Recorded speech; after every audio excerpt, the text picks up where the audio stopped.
Welcome back to the Megawatt Home Renovations YouTube channel. My name is Trevor. This is Matt, Megawatt Matt, and he's the owner of the company as well as the chief electrician. Yep. The master. Master in charge. Master in charge. Today's topic for our video is the benefits of renovating versus a new build. Renovations is what you do. Yes. So we're going to talk a little bit about that today. But first, start off with a quote from Jim Rohn. Whatever good things we build end up building us in the end. That's really good. You know, when you're done deep, it's deep, very deep. Think about that. When you're, when you're talking construction, you build a nice big building and all the challenges and struggles that go into doing it, because there's always something that pops its head up like whack-a-mole. Yeah, honestly, I can say this, like, as an industrial electrician, I'll drive by plants that I've worked in and I know that I changed light bulbs on top of flare stacks, and I'll be like, oh look, I changed that bulb up there, right? So if it does, it builds your character. It's like, yeah, I climbed that 300 feet to put that bulb in there, and look, like, you can see it, right? So I get it does meet like all the criteria of something. Like, if you build something beautiful, man, it builds you at the end that, yeah, hey man, I did that. That's something cool. So yeah, 100%. I can attest to the same thing. So a statistic and fact that you might not know is most housing projects cost between $150 and $200 per square foot. Again, this depends on the bells and whistles, right? The details, the finishings. That's a good number to start with for budgeting. As far as the cost of your land, well, the numbers can vary wildly depending on where you are, because the first rule of real estate is location, location, location, right? yeah. So with that, give us a little bit of insight and will lead us into our topic today, Mr. Matt. So today's topic is the benefits of renovating your house versus a new build. I'm gonna say pros and cons to both, because there's not a situation that you can't be pro and con on. So that's what we're gonna be really talking about today. Is it worth doing your renovation and staying in your house, or is it worth just tearing down that troublesome project, building new, and having that dream house that you want, right? So awesome. All right, Matt, so I'll lead in with the first question that people might have for you. What is the advantage to building a new home as opposed to a full-scale renovation? like I said, the pros and cons. I'll talk against my business here. So the pros for just doing the full tear down build.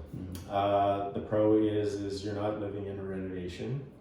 Generally, people that do renovations, they stay in the dwelling while the renovation is happening, or they'll stay in a trailer out back, but they're still using the amenities of the house. New build is, well, you can't really stay there, so you're in a hotel, and well, you're getting the lavish life, or you're staying with a family member for 6 months or so. But the benefits is that you're not living in a construction zone, and you can actually see piece by piece how your project is being put together, not how your new project is being built onto somebody else's old project. Is kind of the benefits of it. Yeah. So a new home, it all depends on if you're doing it for resale value or if it's going to be your forever home. Maybe you really like the lot you're on. Yeah. Right. So you just want to bulldoze the old property, build fresh, nice, big, beautiful house on an excellent, downtown area, Edmonton, gigantic lot. Or you see those houses that are just in the old 1960s area, and they're just the big architectural, that doesn't fit here, but hey, that's the tear down and build your dream. So yeah, exactly. Now, what's the biggest disadvantage to building new instead of renovating? The cost. It is drastically more, because you have to do the full demolition. So when all that demolition gets done, you have to do all of the, if it has asbestos, you have to do the asbestos abatement on the entire project. So that costs, you have to rent all the heavy machinery, then you have to get all of the new lines, all of the new temporary electrical stuff put in. So it just it costs a lot because you're now starting right from bare bones and working up versus working off of a structure that is, you know, stood the test of time, and now we're just going to add some new features onto it. Yeah, and I had a friend who was a home builder, and the family wanted to, you know, build this infill house downtown, you know, in a nice area in downtown Edmonton there, and they wanted to keep the gigantic trees that were out front. So he had to schedule a crane to come in to lift all the trusses and everything over top of the trees to get them to the back of the property. Yeah. So they had to get permits, block off the roads, get a, you know, 25-ton or 50-ton crane, all of that stuff just to lift over. It's expensive. It's expensive, yeah. It's a lot of money. I mean, a crane's got to be $3,500, $4,000 a day. And they just, all they have to do is move a foot and they'll get paid. So yeah, so there's a lot of extra cost in tear downs and rebuilds every time. Now, I guess the next question is, what's the advantage to a renovation, a full reno instead of building new? So generally, you're doing your renovations, you stay within the same footprint of your property, so your taxes don't go up generally because you're not, you know, doing anything over the top that would need it, right? So the advantages are that you have a structure that has already been proven. It has harder concrete than you're ever going to get generally.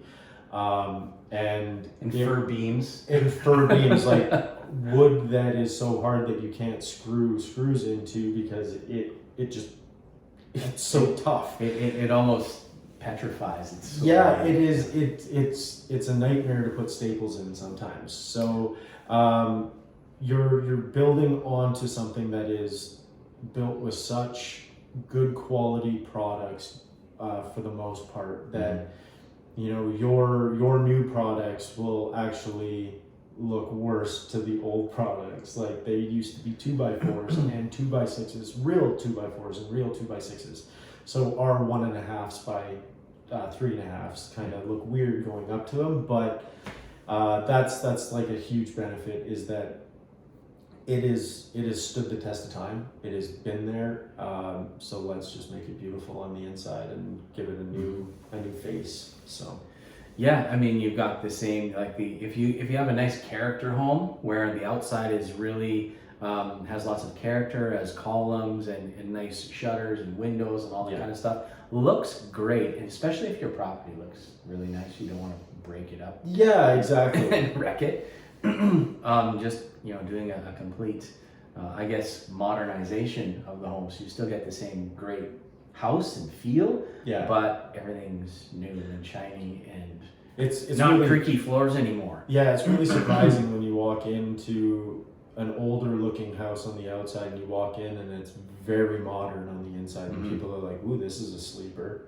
Ooh, like, wow, I did not expect that. And versus being really blown away by the exterior and then walking in and, well, you didn't really have all the money in the world to furnish and fix it up and do the insides. It just looks like a newer house just in an older neighborhood. So there's no character, there's no anything like that. So. Yeah, exactly. I mean, you can do a lot of things with those nice old houses. Yeah. They were built differently, they had different style to them, different layout of the room, so there's character. For me, personal pet peeve, everyone says, oh, I just love the open concept. I love the open concept. I can't stand the open concept. It's disgusting. I like an open concept between like a living room to a kitchen kind of thing, but everything open, it feels hollow. It's supposed to be, I don't know, cubicle rooms, and you're supposed to. Everyone says, "Oh, I can visit with the guests while I'm making dinner." That's the excuse they use. But how often does that happen? Once every 2-3 years? Like, really, when we're talking? But for me, I hate it because where all of your appliances, where the most mess is, where the smells come from is the kitchen. Yes. I like it when I wish they would do this with houses, but I know you have to spend an exorbitant amount of money to make a house like this. You have a butler's kitchen where all the cooking and so forth takes place, and then you just have a little, I don't know, an island with maybe there's a fridge, an island, and a microwave, and that's all you got. I have a lot of clients that ask me to put a range into their garage so that when they cook, it doesn't stink up the house too bad. So they have it out in the garage. Yeah. But that's where a good proper fan comes in. And so all you architects out there, open concept sucks. Just saying. Yeah, well, it's great use of space. It's horrible. It's piling things on top of each other. That's just me. Trevor's personal opinion. That's my personal opinion. It's my opinion. Don't hate on Matt. That's just me. But anyways, I'll move on. So what is more difficult to project manage, a new build or a reno? They both have their extreme consequences for taking them on. I would say I would say doing a brand new build would be more of a headache with lining up everything, with getting everything in, with that versus doing the renovation. The renovation will be, it's there, like you know your house. The house basically dictates where stuff can be run, what can be done. So if you have the proper contractor, the proper designer with you, they already know the limitations of what your house is, so it shouldn't be a big, oh wow, this wasn't thought of, or you want to do that now. Well, okay, it's if you have the proper contractor with the proper designer, the proper architects and engineers, the house dictates basically what you can do to it, and if you try to go above that and beyond that, well, that's where you're asking for a lot of problems. Yeah, so, it's called paying for an engineer. Yeah. Engineer, architect, and permits. Yes. Very all those things you're going to need in order to make that happen. But no, that's good. I think I agree with you. I think that a renovation project would be less tough to manage because there's less parts. Yeah, there's less moving parts and less like the timeline is different, and you're not waiting for the city on a lot of things. Disconnects. Wood shortages right now for building a whole brand new house. And if you wanted to go, let's say, dig a deeper basement, well, you gotta retrench and redig in all the gas lines, the sewer lines, water lines, because it's now 3 foot deeper 100% than it was. So there's a lot of problems with new construction in an old spot. Renovation saves you from dealing with. So 100%. Okay, so now, which one is easier to get financing for, new build or reno? Renovations, because the bank has a structure generally to take.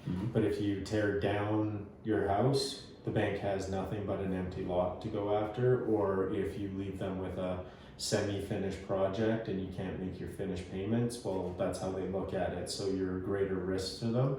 With a renovation, you still have a standing building, you still have equity that the bank, if you do miss your payments, they can come and they can at least recoup some of the loss. So finding for renovations is way easier than a full brand new build, because you're asking for a full brand new mortgage. You're getting a full brand new mortgage. You can't just use your old one because there's no house to lean against anymore. So that's just the what I've found is more people easier to find for renovations versus a new build.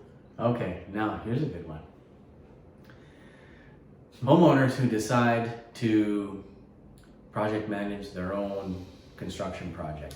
How does that usually go? You tend to make the tradesmen upset because a lot of people book tradesmen like, oh, you guys are tradesmen, so you guys can all just work together, when it should be a system of tradesmen that come in, and us tradesmen know that. So when a home builder comes in, and I'm not saying that they're not adequate to do it, but if they've never actually stepped on foot onto a construction site and know that there are certain jobs that have to get done before other jobs get done, and they rush it things get messed up, and then inspectors come in and go, well, you have to tear all of that out in order for me to look at it. So I've just found that homeowners that do their own tend to finish their own. So that's the best way to put it. Yeah. So keep that in mind when you're thinking of doing a renovation project and kind of being the general contractor yourself. You have to know the sequence of events and kind of have a clue as to what's going on. Otherwise, you could be paying for an expensive tear out or a redo if you don't know what's going on. So, so that brings us to the next question: is how important is it to have an experienced builder or an experienced general contractor on one of these projects? Extremely important. Not only for what we were kind of mentioning before, but it's the if a trade does come to me and say, hey, we can't do it this way, we have to do it the more expensive way. Generally a homeowner won't know the difference, but a tradesman can look at it and go, well, that doesn't make sense. Is there a different way that you can do it? So having an experienced contractor means that you have somebody that knows the trades somewhat, that know, hey, that doesn't make sense. We're not doing that. Let's do another option, right? So that's where the experience comes in, is to smell out the BS of why a job is being held up, and you can kind of nip that in the bud. So, and also, you know, an experienced contractor is familiar with pricing, labor, timelines. Whereas a homeowner typically doesn't know that stuff, so they can be hoodwinked. I guess they can be taken advantage of a lot easier than someone who has experience and has a good BS sniffer and is like, no, that doesn't pass the sniff test. That guy's lying to me. I'll find somebody else. 100%, right? Yeah. So look out for that. The good guys will always look out for the customer. Yeah. Always look out for the homeowner. Yep. Like Nat looks out for the homeowner. Make sure that the job is done right, done on time. Budget, finds the right trades, put in the right spots, and knows how to schedule them and all that stuff, and takes care of any issues should they arise. Yeah, one person. So much easier to deal with one person as opposed to having multiple people and trying to wear that hat. And usually homeowners, when they're trying to manage their job, they're usually working as well. Yeah, that's a big one. Which causes big problems because you're not at the site, you're not making sure people are working, so it can cause some issues. Yeah, big issues. Right. So best way to get signed up with Matt is to go to megawattpro.com, and there's a phone number there. There's also a contact form. Just get a hold of Matt, and he can come out and quote your project and give you great pricing, great timelines, and get you started on that awesome renovation to make your home the place that you want to live forever. Okay? So do that. Don't forget to like, subscribe, hit the bell for notifications, so when we have a new video coming out, you guys know what's going on, and you can stay in touch with Matt from Megawatt. All right, buddy. We'll see you guys on the next video. Have a good one, guys.